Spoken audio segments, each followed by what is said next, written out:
Welcome back, everybody.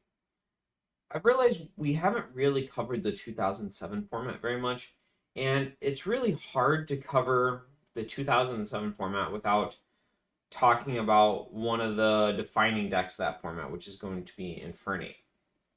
Now, Infernape fit really interestingly into the meta for a couple of different reasons.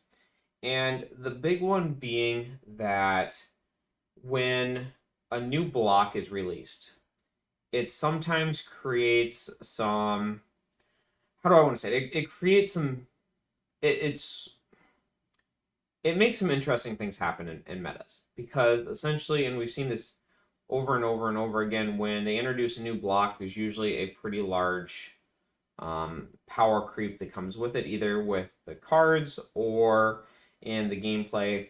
2011 is a great example of this, when they switched like the first turn rules over, and how large of an impact that had on, say, worlds that year, and they had to do like an emergency rotation for that year, and it just creates some very interesting dynamics. And you see this with Infernape, because at the time in 2007 leading up to this, it was a very, very EX heavy format, and there was a ton of different strategies in the format. There was a ton of different there was a lot of, how do I want to say, I feel like there was a lot of thinking in the format. There were some very difficult matchups you had to navigate, and when Diamond and Pearl was released, Diamond and Pearl was a much more straightforward set, and it was a lot of big HP single prize attackers that just slapped your opponent in the face really, really, really hard. You see that with cards like Infernape, you see that with cards like Empoleon, and you see that with cards like Machamp. And that was something very different from the very EX and, I'm going to say, power and ability format that we had seen up until this point. So, ironically enough, you would think that these single prize, huge HP, huge damage attackers would just dominate the meta. And in reality, it wasn't, they didn't dominate as much as you'd think so, and it created a very interesting dynamic between these sort of decks and more decks that already existed in 2007. Decks like Argon, for example, and then you have cards like Speed Spread, things like that, that were very not Diamond and Pearl heavy with the cards. So, essentially, we'll go ahead and jump into the deck here. If my window closes down. And basically, Infernape, there's not a whole lot of really special things to it. It's basically you just slap your opponent really, really, really hard in the face. So, and we're going to do that with Infernape. So essentially, the Meteor Punch is not a great attack. You got a 50-50 chance of even doing 30. You have a 25% chance of doing 60. And a 1 in 8 chance of doing 90 with it. But it's still offered kind of a Hail Mary attack, and everybody has seen those games where Meteor Punch will do stupid things. Flare Blitz was the main attack. For Fire, you can discard all fire energies, and it does 90.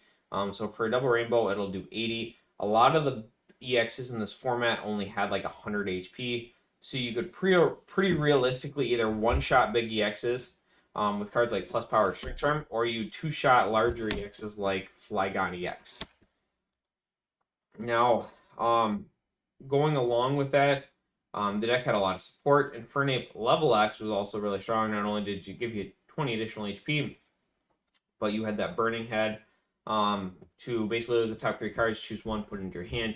You discard the rest. Flare Up, you could search your deck for up to 8 fire energies, and that would do 150 damage, and then you'd shuffle them into your deck.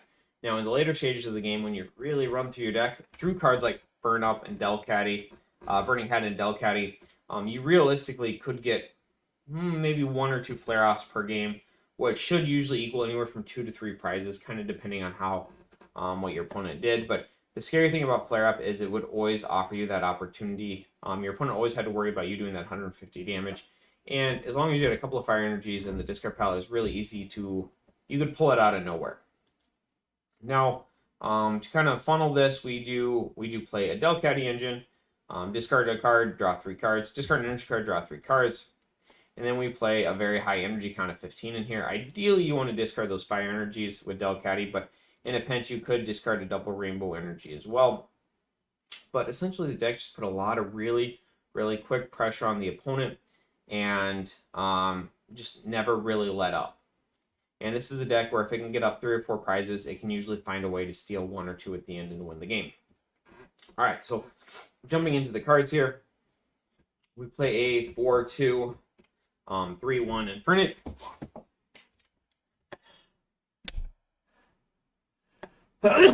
Excuse me. Starting off, Chimchar, nothing too special. You have that scratch attack, free 10 damage, so regardless if you open with the energy or not, you put a little bit of pressure on your opponent. Inferno, once again, is mainly just a way for us to get from get to the Infernape, but at the exact same time, Flame Dance is actually a really, really strong attack. 30 damage for a single fire is solid, and then being able to grab a fire energy out of your discard pile can situationally be really useful as well. It's worth noting that Monferno also has a free retreat cost, so you could evolve that Chimchar into Monferno and then get it back to the bench if you needed to protect it. 3 Infernape. Once again, we covered the Infernape. Interesting points to note are that free retreat cost in there. And then just the really good damage attacks. The Infernape level X, once again, gave you a little bit of consistency, and then that flare-up would always threaten some major damage there. Knockout, 150 should knock out on anything in the format. Then, of course, you had that free retreat cost. I think it's kind of interesting to note there were some variations of the deck that would play like a 101 Typhlosion for that Firestarter ability, but the more it was tested, that it just wasn't worth the consistency of it. And you could you'd be just fine playing just double rainbow energies. I went with the 3-2-1 Delcatty. You'll see a lot of 3-3-1s. I just valued the extra spot a little bit more than that third Delcatty. I think you can make arguments for both here, but essentially there's a couple different skitties you can go with. Tail Whip, just to protect the skitty, seems to be the favorite for a lot of people. There's also a couple of skitties that have like single energies and they can do 10 damage, which is really strong as well. But generally just the making sure skitty doesn't get knocked out is probably your best option.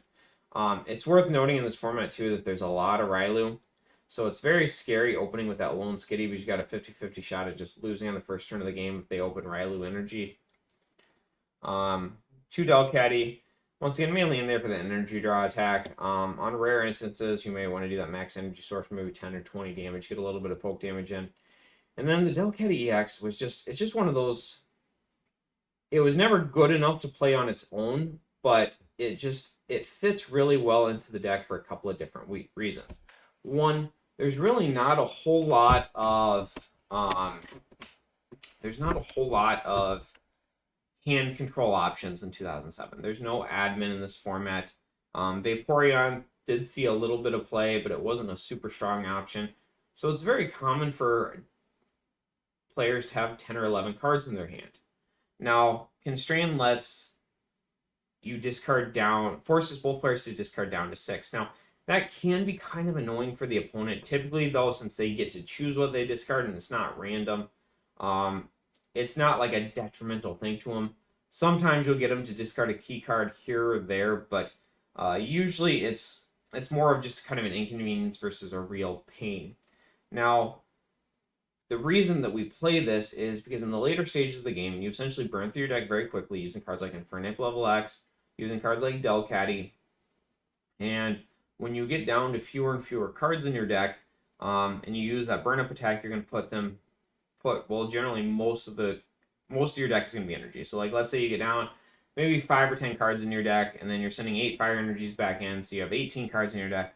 Over half your deck is going to be energy. So what you want to try to do in those last couple of turns is you can sit there and, play your supporter to draw cards, use multiple Delcatties to draw cards, and then try to get your hand up to like 12 or 13 cards, and then you use Constrain, and then you can just discard a whole bunch of energy and putting them back into your discard pile to ideally get another flare-up off. Now, there are situations where, like, let's say that your opponent has a very large hand size, let's say like 11 or 12 cards, which is not uncommon at all in this format.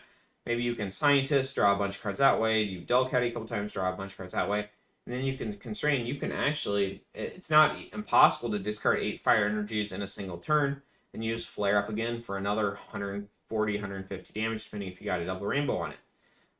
The other thing is that upstream attack, which you can search your discard pile for all energy cards. This attack does 10 damage times the number of energy cards you find there.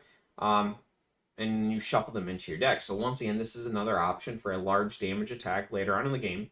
It's a great way to reset your double rainbow energies. And since the deck is generally based all around single prize attackers, losing an EX along the way isn't the end of the world for the deck. Now, I'm going to say generally upstream is going to be weaker than Flare Up. You do considerably less damage with it. Usually you can hit somewhere between 50 and 100, but resetting the DREs, the double rainbow energies, is really strong. And then on top of that too, there's some key cards in the format that are colorless weak that you, the Delcat EX might be able to knock out.